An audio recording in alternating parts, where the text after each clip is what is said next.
വീരമലക്കുന്നിൽ ഈ കുന്നാണ് കഴിഞ്ഞ ദിവസം പൂർണ്ണമായും തകർന്ന് ദേശീയപാതയിലേക്ക് വീണത്. ഈ ഭാഗത്ത് പൂർണ്ണമായും ഈ വീരമലക്കുന്ന് ഇടിച്ച് ദേശീയപാത നിർമ്മിക്കുന്നു. അതോടൊപ്പം തന്നെ ഈ മണ്ണ് മറ്റ് സ്ഥലങ്ങളിലേക്ക് കൂടി ഈ മേഘ ഇവിടുന്ന് കൊണ്ടുപോയി എന്ന് നാട്ടുകാർ പരാതി പറയുന്നുണ്ട്.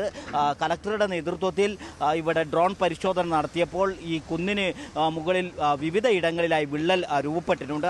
ഈ മണ്ണ് അശാസ്ത്രീയമായി എടുത്തതാണ് അത്തരത്തിൽ വിള്ളൽ രൂപപ്പെടുന്നതിന് കാരണം. അതുകൊണ്ട് തന്നെ ഇതിൽ സുരക്ഷാ സംവിധാനം ഒരുക്കണം അടിയന്തരമായി എന്നൊരാവശ്യം ആ റിപ്പോർട്ടിൽ സൂചിപ്പിച്ചിരുന്നു. ആ റിപ്പോർട്ട് ദേശീയപാത അതോറിറ്റിക്ക് നൽകി. പക്ഷേ വേണ്ട രൂപത്തിൽ ആ റിപ്പോർട്ട് പരിഗണിക്കാനോ സുരക്ഷാ സംവിധാനം വേഗത്തിൽ നടപ്പിലാക്കാനോ ഇതുവരെയും മേഘക്ക് സാധിച്ചിട്ടില്ല. നമ്മോടൊപ്പം ഇപ്പോൾ നാട്ടുകാർ ചേരുന്നുണ്ട്. ഈ ഭാഗത്ത് ഇത് രണ്ടാം തവണയാണ് ഈ മഴക്കാലത്ത് തന്നെ ഇങ്ങനെ മണ്ണിടിഞ്ഞ് വലിയ രൂപത്തിലുള്ള അപകടം ഉണ്ടാകുന്നത്. തൊട്ടടുത്തൊക്കെ വീടുകളുണ്ട്. നേരത്തെ തന്നെ ഇത് മണ്ണിടിക്കുന്ന സമയത്ത് നിങ്ങളൊക്കെ ആവശ്യപ്പെട്ടിരുന്നു ഇത് വലിയ ഒരു ജലം സംഭരണം കേന്ദ്രമാണ്, അത് പൂർണ്ണമായും അത് മണ്ണൊക്കെ നീക്കം ചെയ്താലുണ്ടാകുന്ന ഒരു പ്രശ്നം നിങ്ങൾ സൂചിപ്പിച്ചതാണ്. ഇപ്പോഴെന്താണ് നിങ്ങൾക്ക് പറയാനുള്ളത്? വെച്ചാൽ ഇവിടെ 6-8 വീടുകളുണ്ട് സർ. ഈ ഇടിഞ്ഞ് വീണ് അവർ രക്ഷപ്പെട്ട സർ. അതുമാത്രമല്ല ഇതിൻ്റെ മുകളിൽ ഒരു 18 ലക്ഷം റുപ്യയുടെ ഒരു വാട്ടർ ടാങ്കി, നമ്മൾ ഈ പ്രദേശത്ത് കുടിവെള്ളം ഇല്ല, 18 ലക്ഷം റുപ്യയുടെ വാട്ടർ ടാങ്കി വേണ്ടിയിട്ടുണ്ട്. അത് മൊത്തം ഇടിഞ്ഞു വരും ഇപ്പം. അതുപോലെ തന്നെ ഈ മെയിൻ കുടിവെള്ള പ്രശ്നത്തിൽ ഇത് കംപ്ലീറ്റ് ഇടിഞ്ഞ് ചെയ്തിൽ ഇത് അലൈൻമെൻറ്റ് ഈ ഭാഗത്തല്ല, അങ്ങനെ വരേണ്ട ആ ഭാഗത്ത് വരേണ്ടതാണ്. പക്ഷേ ഈ മണ്ണിന് വേണ്ടിയിട്ട് മാത്രമാണ് ഇവർ അലൈൻമെൻറ്റ് ഈ മേഘക്കാർ ഇതിലെടുത്തത്. ഇത് 80% മേഘക്കാർ തെറ്റാണ്. പിന്നെ ബാക്കി 20% മാത്രമേ NH വർക്കിൻ്റെ തെറ്റില്ലൂ. ഇത് കഴിഞ്ഞ മാസം കളക്ടറടക്കം ഇത് വിള്ളലിൻ്റെ പറഞ്ഞ് വന്നത് അത് മറ്റേ അവർ ഇത് നിങ്ങൾ മൊത്തം ഡ്രോണൊക്കെ പരിശോധിച്ചു ആ സമയം ഉണ്ടായി. ഇപ്പം കളക്ടർ ഇന്ന് രാവിലെ വരെ കളക്ടർ ടി വിയിൽ പറഞ്ഞാൽ ഞാൻ എല്ലാവരും ഈ ചാനൽ കണ്ടാണ്. അപ്പോൾ കളക്ടർ പറഞ്ഞു റോഡ് അതോറിറ്റി ഇതിന് തീരെ വില കൽപ്പിച്ചാന്ന് പറഞ്ഞു.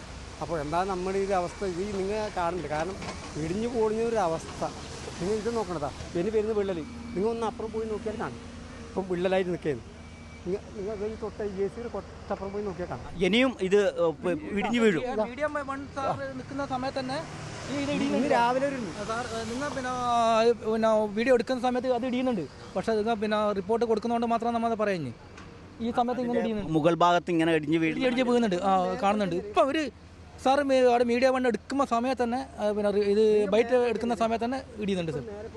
ഇപ്പം ഇതിൻ്റെ ഒരു ശാശ്വതമായ പരിഹാരം, നിങ്ങളിവിടെ ജനിച്ചു വളർന്നവരാണ്, ഈ മലയുടെ ഒരു പ്രത്യേകത നിങ്ങൾക്കറിയാം, നിങ്ങളെ ഒരു ശാശ്വതമായ പരിഹാരം എന്താ കാണുന്നത്? ഇപ്പോൾ ഇന്ന് വൈകിട്ട് മൊത്തത്തിൽ കളക്ടറും അതുപോലെ തന്നെ തഹസിൽദാർ സാറും എല്ലാം വെച്ചൊരു മീറ്റിംഗ് വിളിച്ചിട്ടുണ്ട്.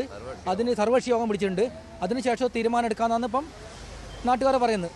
അതിനുശേഷം തീരുമാനം എടുക്കാമെന്ന് നാട്ടുകാർ പറഞ്ഞത്. ഒരു ഫൈനൽ തീരുമാനം 5 മണിക്ക് ശേഷം നമുക്ക് പറയാൻ പറ്റും. അപ്പോൾ നമ്മളിത് സാധാരണ നടന്നു പോകുന്ന വഴികളും കുട്ടികളൊക്കെ നടന്നു പോകുന്ന വഴികൾ ആ സമയത്ത് ആരും ഇല്ലാതിരുന്ന ഒരു ഭാഗ്യമാണ്. ഒരു ടീച്ചർ ഉണ്ടായിന്, ഒരു ടീച്ചർ കാറും കൊണ്ട് പോകുന്നുണ്ടായിന്. അവർ അത്ഭുതം വരെ രക്ഷപ്പെട്ടാണ്. അത് മാത്രമല്ല ഈ സാധാരണ രാവിലെ അവർ 7 പണിക്കാരുണ്ടായിരുന്നു, 7-8 ജോലിക്കാരുണ്ടായിട്ടുണ്ട്. പക്ഷെ അത് മഴ കാരണം അവർ വന്നില്ല. അവർ മറ്റേ പുറത്തുനിന്ന് വന്നവരാണ്.